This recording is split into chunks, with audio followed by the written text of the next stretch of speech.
All right, injuries for practice today. Spencer Burford, calf, will not practice. Greenlaw, calf, will not practice. Aaron Banks, knee, will not practice. Robert Beal, ankle, will not practice.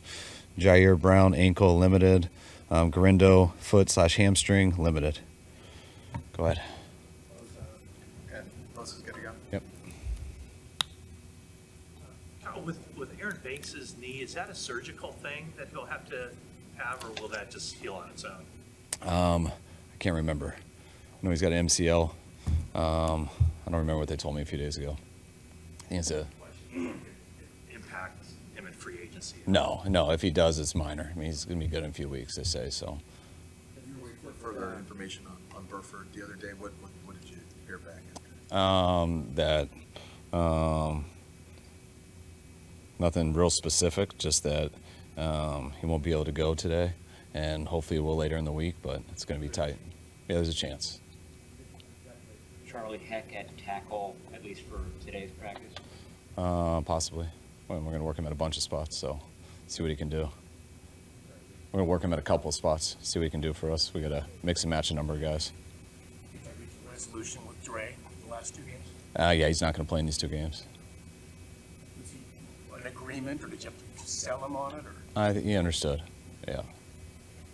When you're looking at the line and preparing for them, their front seven obviously is pretty attrition with injuries as well.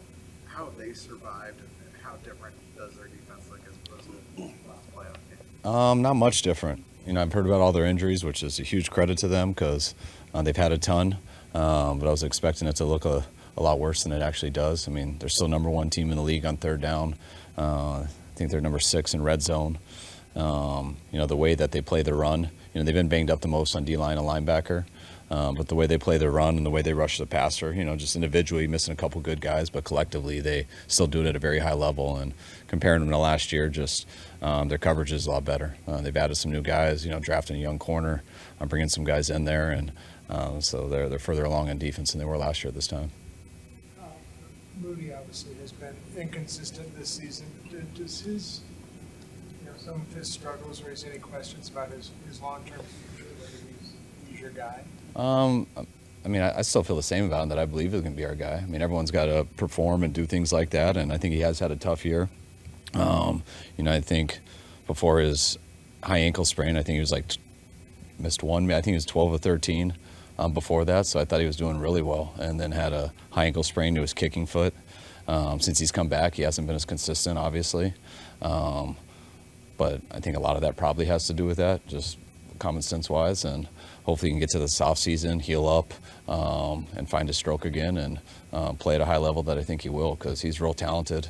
I think he's made of the right stuff just from a mental standpoint and everything, and I think he has all the tools to be a great kicker in this league. He's still working to find that, though. Is there something to be said for being pushed in training camp for kickers to have that kind of daily competition where every kick there's something riding on it?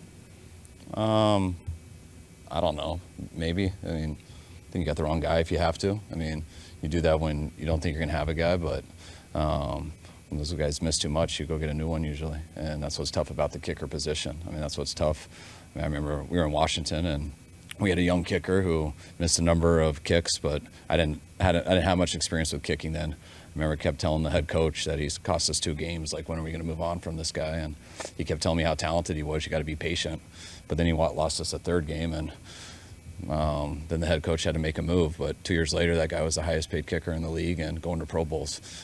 So he was right. We had to be patient, but how long can you do it? And so I think that's just what's tough with that position. There's no backups and stuff like that. So that's what the challenge is. But I believe we got the right guy. And I think eventually, I think he has shown that at times. I thought he showed that at times his rookie year. I thought he showed that big time, being 12 out of 13 to start this year. And I think he'll show us all that in the future. About his emotional state, his confidence at all? No. It's a championship game. You saw the Lions going for it on 4th down. Not work to your advantage. But when a team is as aggressive as they are in that regard, how does it just change maybe the mindset of what you have to be in terms of things defensively? I mean, it means that they probably have an extra down. I mean, it's similar when you go against Philly and how good they are in the tush push, and just understanding when it's 3rd and 4 that it's almost like it's 2nd and 4 because they're going to go for it on 4th and anything less than that. Just Dan with how aggressive he's been, you got to understand that anywhere on the field, whether it's trick plays, whether it's going for it, whether it's special teams plays. I mean, everything's up. So sometimes it helps, sometimes it hurts, and same thing for the opposing team. They've been rolling offensively this year. Have you seen them grow even more? I mean, he obviously wasn't afraid to do it last year, but even more confident in those situations? I feel like he's been pretty confident in it for a while. With Trent's injury, is there any concern that is like a long-term career-threatening thing? Not that we've heard of. I mean, it's always concerned that it's taken longer to heal than expected. But I mean, he's seen a number of specialists. He's seen our own guys. So everyone's pretty much on the same page. He just needs some time and it'll heal. So there's really no worries there. But we just wanted it to heal faster. I know that we liked him coming out of college. He's done a good job there in Atlanta. And I was really pumped to get him in this situation at this time. Looking at Brock Purdy and just where he is at this point of the season, how do you feel like his progress has been? I mean, last year his season and his stats were ridiculous, and then this year it's been a challenge. So where do you feel like he's at? Exactly what you just said. He's in a more challenging situation this year. He's got 2 more weeks of it. I think it's going to end up being really good for him in the long run. I thought he played at such a high level in some situations last year that, some were good and easier, but then some were tough, just like even both playoff games. Some of the situations we were in and him leading us back to end up winning both of those and go to the Super Bowl. I think this year just having a number of his guys down and things like that has been harder on him. But usually that stuff can make you better. And I think he's fought through it all year. He's got 2 more weeks to fight through it, and hopefully we can still improve in these 2 weeks and then get to the film in the offseason. And how does he seem emotionally, just like you've talked to him one-on-one? I think Brock's been good. I mean, Brock's a very strong person. I think he's disappointed.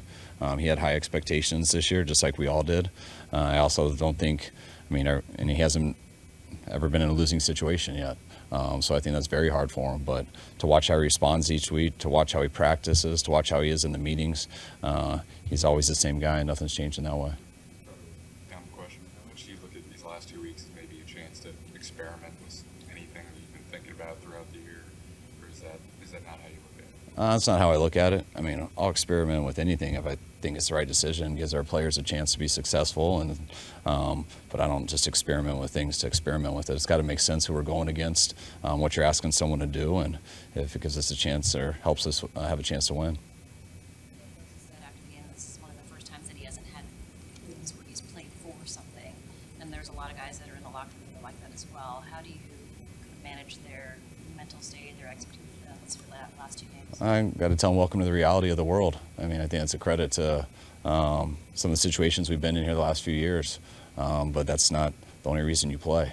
And this is your job. You're putting on a 49er uniform, and all of us get into this because we want to make that tournament and have a chance to get to a Super Bowl. And a lot of our guys haven't been in that situation before, so they're not used to it. But teams all over the league are in this situation, and you still got to go out there and perform the same way, because once you start thinking that there's not a reason to go out there and play your best, that's when you're usually closer to the end than the beginning. The team at all to start the week going into this game? Not really. I didn't see that much different than last week also. So I think we've been in that mindset and understand that, and I see the same situation each week. Rudy, do you feel like missing kicks, especially for a young kicker, is part of the process that ultimately will make them a better kicker, kind of struggling through that? You hope so. I mean, I think that's one of if you have the talent, someone like Jake, I think that's everything. I think the mental part of the game is huge. How you react to these things. I mean, I think it's the same thing with quarterbacks. You watch some backup quarterbacks come in for a starter, play really well. They do it for a couple games. Then they have their 3-pick game and they get killed, and then you see how they respond to that. And some guys come back, and some guys it kind of breaks, and they want to go back to not having as much pressure on them. So I think that's a huge part of this game with every position. But when it comes to the kicker, since it's such a specialty and a deal that really only they deal with, I think that's the mental part's as big as anything. Take 2 more, guys. Since 95, 2014 is the only year Bobby Turner has been with you or your dad. Was that what happened in it's just a random question. I'm not investigating this, but like, how come he couldn't come with you to the Browns? Because I'm not always in charge of hiring the staff. No one really came with me. I just got hired last. I got hired in February, and they had a running back coach there, so you don't always get to pick your staff when you're not the head coach. I believe so. Yeah. Yeah. All right, guys.